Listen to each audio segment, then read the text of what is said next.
चैनपुर गांव का एक भोला भाला गरीब लेकिन हुनरमंद मोची था। वह अपनी पत्नी कलावती और बेटे कालू के साथ रहा करता था और मोची का काम किया करता था। लेकिन गांव में भी मॉडर्न चप्पल जूते आ जाने के कारण उसका धंधा बंद होने के कगार पर था, क्योंकि आजकल लोग नए नए डिजाइन के जूते व चप्पल पहनते थे और हाथ से बनाई हुई चप्पल उन्हें पसंद नहीं आती थी। ऐसे ही एक दिन कलावती सुंदर से कहती है, सुन रहे हो जी, कालू ने कल से कुछ खाया नहीं है, सूख कर कांटा हो गया है, घर में कुछ खाने को नहीं है। ओह, तो इसमें पूछना क्या था, साहब जी की दुकान से कुछ ले आती खाने के लिए। कल साहब जी की दुकान पर गई थी आटा लाने, लेकिन दुकानदार ने साफ मना कर दिया, बोला कि पहले का हिसाब चुकता करो, उसके बाद राशन मिलेगा। बात तो सही कह रहा है, साहब जी का बकाया ज्यादा हो भी गया है, पर क्या करें, कोई कस्टमर आता ही नहीं है दुकान पर। सब बगल के बाजार में खुले मॉल से मशीन से बने जूते ले आते हैं। तो शहर में जाकर ही कुछ काम क्यों नहीं करते? शहर में कमाई अच्छी है, क्यों ना वहीं चलें? तभी अचानक ही सुंदर को उल्टी हो जाती है और वह कराहने लगता है।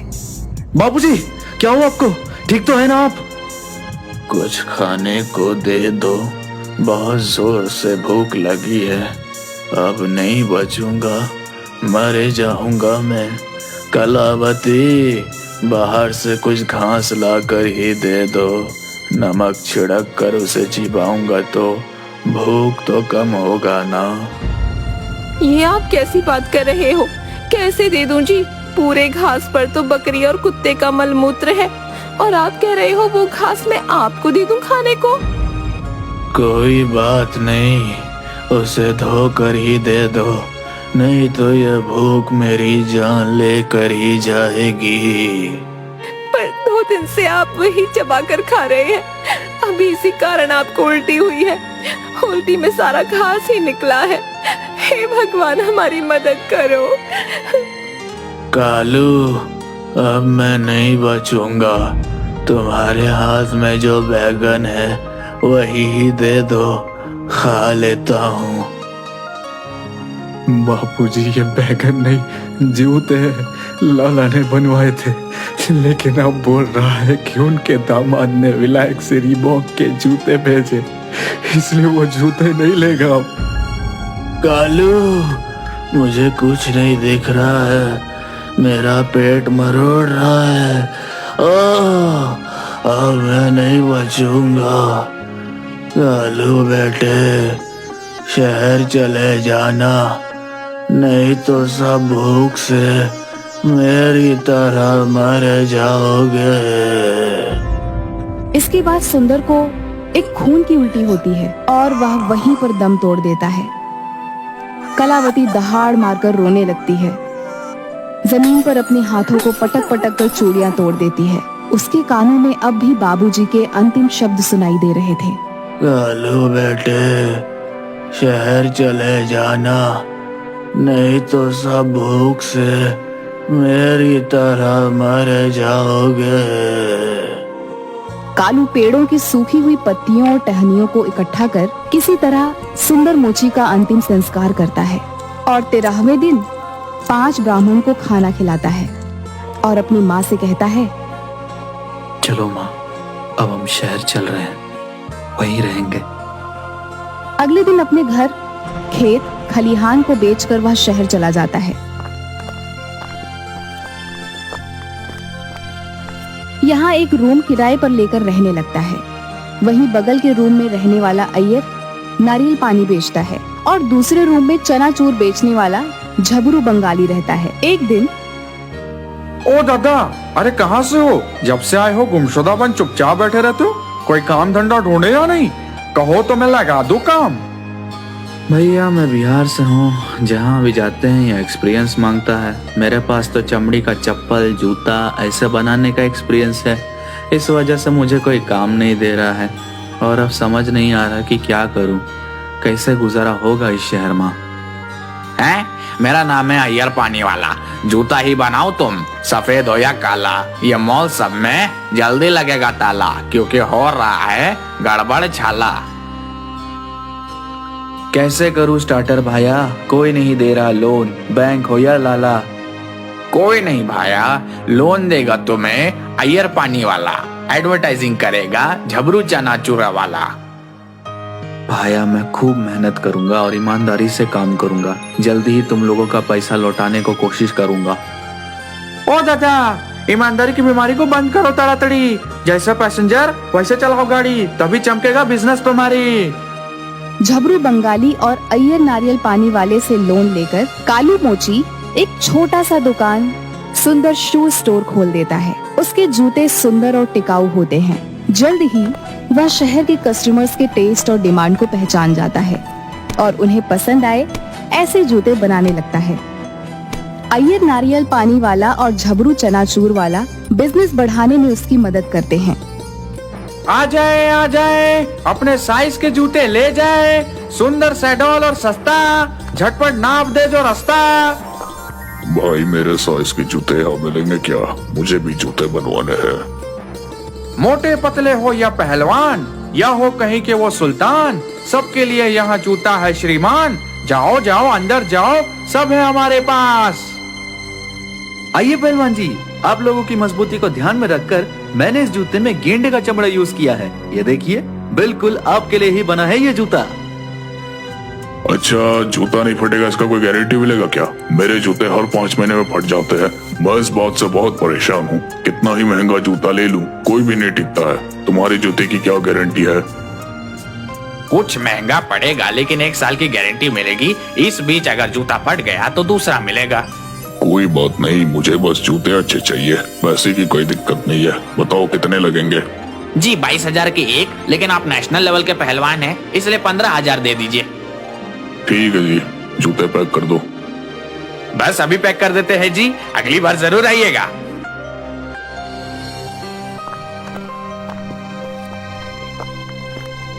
ओ भाई अय्यर, जूते तो 6,000 रुपए के थे, तूने 15,000 रुपए में क्यों बेचे? ये तो धोखा हुआ ना। और मैं इसे धोखा देकर काम नहीं करूंगा, क्योंकि मैंने दुकान अपने बापू के नाम पर ली है और मैं उनका नाम खराब नहीं करूंगा। देख भाया, हम कोई धोखा नहीं दे रहे। सुनो, वो ठहरा पहलवान, जूते फट गए तो दूसरा जूता मुंह फट में ले जाएगा, इसलिए तो 2 जूते से ज्यादा दाम मैंने पहले ही ले लिए। अब अगर आया तो 1 जूता दे देना, बस तुम्हारे 2-2 जूते भी एक साथ निकल गए। फिर तो ठीक है, वैसे आइडिया तो सही है, लेकिन तरीका गलत है। दादा, आप बहुते भोले हो। इसी जूते को मॉल में या शोरूम में 20,000 से 22,000 रुपए में बेचेंगे, जिसमें advertising charges, staff charges, AC charges आदि एक कर लेंगे।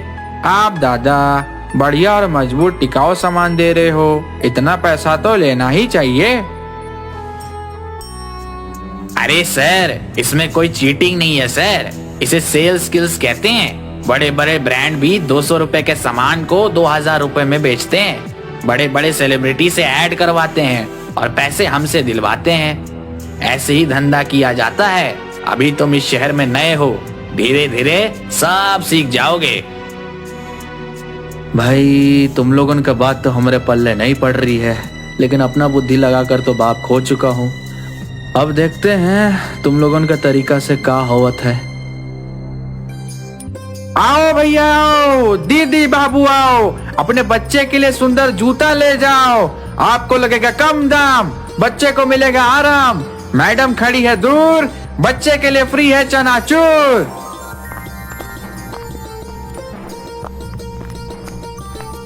यजमान, आपके यहाँ वेज जूता मिलेगा क्या? मतलब ऐसा जूता जिसमें चमड़े का इस्तेमाल ना किया गया हो, क्योंकि हम जानवर की खाल से बना जूता नहीं पहनते हैं। नहीं पंडित जी, हमारे यहाँ वेज जूता नहीं है। अरे है ना पंडित जी, आपके लिए ऑर्डर जाएगा। 1 हफ्ते में शुद्ध फल नारियल के छाल से तैयार किया गया जूता आपको मिल जाएगा। युग युग जियो यजमान, आपका भला हो। इससे शुद्ध और क्या होगा? नारियल के छाल का जूता, वाह, मन खुश कर दिया। ये लो बेटा 1,000 रुपया एडवांस। कस्टमर लक्ष्मी होता है और लक्ष्मी को कभी ठुकराना नहीं चाहिए। जो आता है आने दो। जल्द ही तीनों की मेहनत रंग लाती है। उनके द्वारा छोटे से शुरू किया गया दुकान शहर का सबसे बड़ा लेदर शू का दुकान बन जाता है। अब तीनों अपने अपने फैमिली के साथ अपार्टमेंट में रहने लगते हैं और सभी बहुत खुश होते हैं। तीनों की जिंदगी पटरी पर आ जाती है और उस पर उनकी खुशहाल ट्रेन सरपट दौड़ती है। लेकिन इनकी दुकान की वजह से उनके सामने एक मॉल वाले को इनके काम से जलन होने लगती है। इस कालू का कुछ करना होगा। ये तो दिन प्रतिदिन धंधा चौपट करे जा रहा है। क्या किया जाए? तभी सड़क पर जाते हुए एक बेवड़े को अबे सुन, इधर आना। तेरी की अबे किसकी मौत आई है? ये शेर का रास्ता रोक रहा है। कौन है बे? अबे सुबह सुबह टाट हुआ पड़ा है। अबे तेरी तो तेरे बाप का पिया है क्या? अबे कचरे, सुन मेरी बात। बोतल चाहिए क्या? बोतल। अबे हट, बेवड़ा समझा है क्या? बोतल का क्या करूंगा? उस बोतल में लाल परी होनी चाहिए, तभी तो सुरूर आएगा। हाँ, उसी की ही बात कर रहा हूँ। तुझे आज रात एक काम करना होगा। इस सामने वाली दुकान में आग लगानी है, समझा? लेकिन किसी को कोई शक नहीं होने का कि ये काम मैंने करवाया है। हो जाएगा काम। किसी को क्या? तुमको खुद को शक नहीं होगा कि ये काम तुमने करवाया है? हाँ? हाँ। मॉल का मालिक बेवड़े को कुछ रुपए देकर वहां से भेज देता है। रात में बेवड़ा चुपचाप से कालू की दुकान को छोड़ बगल की दुकान में आग लगा देता है। कालू भैया, अय्यर, चलो दुकान में आग लगी है। अब क्या होगा? हम लोग फिर से गरीब हो गए।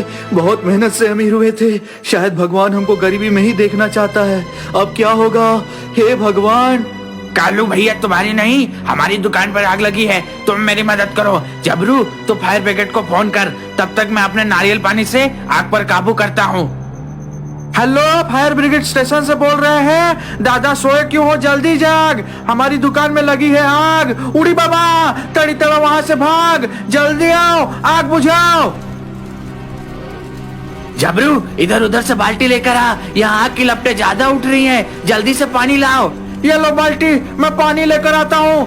अयो अयो, ये कैसा आदमी जी, खाली बाल्टी से बुझाएगा आग और पानी के लिए बिना बाल्टी रहा है भाग।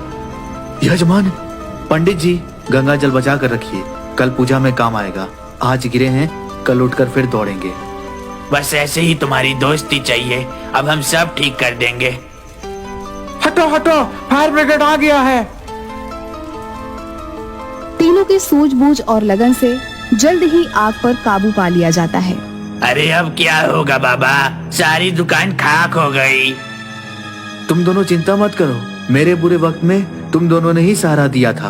अब मेरी बारी है दोस्ती निभाने की। कालू दोनों के पैसों की मदद करता है, जिससे जल्द ही फिर से दोनों की दुकान रफ्तार पकड़ लेती है। लेकिन हमें पता लगाना है कि आग लगी कैसे। सीसीटीवी कैमरा की फुटेज लेकर आज पुलिस वाले आते ही होंगे, जिससे सब मालूम पड़ जाएगा। अरे भाई साहब, आपकी दुकान को आग इस बेवड़े ने लगाई थी और हाँ, हमने इसे पकड़कर सब कुछ उगलवा लिया है। ये इसने ऐसा क्यों किया? अयो, क्यों किया जी? हम तो किसी से कोई दुश्मनी नहीं रखते जी। अय्यर जी, सामने जूते का मॉल का मालिक हमारी हिरासत में आ गया है। ये सब कालू की दुकान को जलाना चाहते थे, क्योंकि उसकी तरक्की से उसे नुकसान हो रहा था। मॉल के मालिक को उसके किए की सजा मिली। उसके बाद कालू पंडित जी के लिए नारियल छाल के जूते बना देता है। पंडित जी राम राम, देखिए आपके लिए स्पेशल बनाया हुआ वेज जूता। आशा करता हूँ आपको पसंद आएगा। अरे वाह वाह यजमान जी, ये तो कमाल हो गया। ऐसा तो पहली बार हो रहा है। आपका ये फल जरूर रंग लाएगा।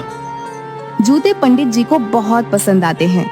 पंडित जी एक बहुत बड़े मठ के मुखिया थे।